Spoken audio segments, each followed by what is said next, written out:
वादात लक्ष्मण हाके यांच्या वक्तव्यानं अजून नव्या वादाची भर पडली। अलुते बलुतेंना एससी कोट्यातून आरक्षण मिळावं असं वक्तव्य करून नवा वाद ओढवून घेण्यात आलाय। पाहूया हा रिपोर्ट। नाभिक आणि धोबी समाजाला एससीचं आरक्षण मिळावं ही मागणी केल्यानंतर हाकेंविरोधात अनेक संघटना आक्रमक झाल्या आहेत। हाकेंनी जाती जातीत भांडणं लावून महाराष्ट्राचं वातावरण खराब करू नये असा इशारा दिला जातोय।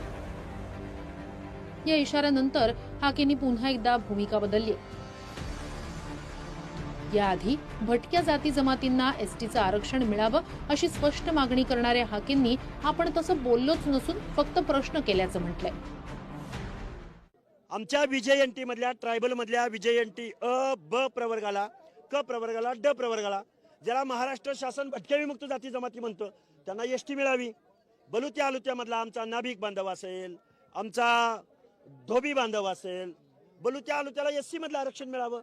कारण देशभरामध्ये वेगवेगळ्या राज्यामध्ये ते एससी देतात आणि या सगळ्या गोष्टी एससी एसटी मध्ये जर कोण देणार असेल, मिळणार असतील तर आम्हाला आनंद आहे ना।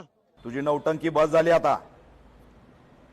2 जिल्ह्यामध्ये टुरुक टुरुक एका समाजाच्या बळावरती फिरला म्हणजे काय देशाचा राष्ट्राचा नेता झाला का तू? आणि एससी आरक्षणाकडे जर वाकड्या नजरेने बघितलंस तर डोळे सुद्धा काढू लक्षात ठेव। सिद्धनाथ महाराजची औलाद आहे, गळ्यात मडका आणि पाठीला झाडू भोगलेली औलाद आहे। मूळ आरक्षण डॉक्टर बाबासाहेब आंबेडकरांनी एससी एसटीला दिलं। 1978 1994 पासून या महाराष्ट्रामध्ये आरक्षणाचं भांडण सुरू आहे। त्यात कुठेही मागणी नव्हती।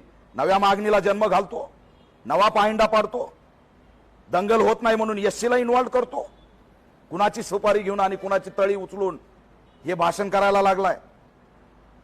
मीडिया ट्रायल करतो, शिवराळ भाषा वापरतो, गावंढळ गप्पा करतो। अरे 4 भुरटे टकुचे घेऊन फिरला म्हणजे तू काय मोठा विद्वान गेला का लागून?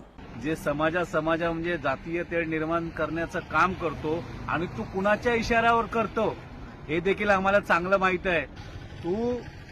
तू ज्या बाबासाहेब आंबेडकरांचं नाव घेतो त्या बाबासाहेब आंबेडकरांनी जे आरक्षण मिळवलं त्याच्या विरोधात काम करायला लागलास। एससी समाजाच्या आरक्षणाच्या बाबतीमध्ये जर थोबाड खोललं तर तो like, share, subscribe for more videos.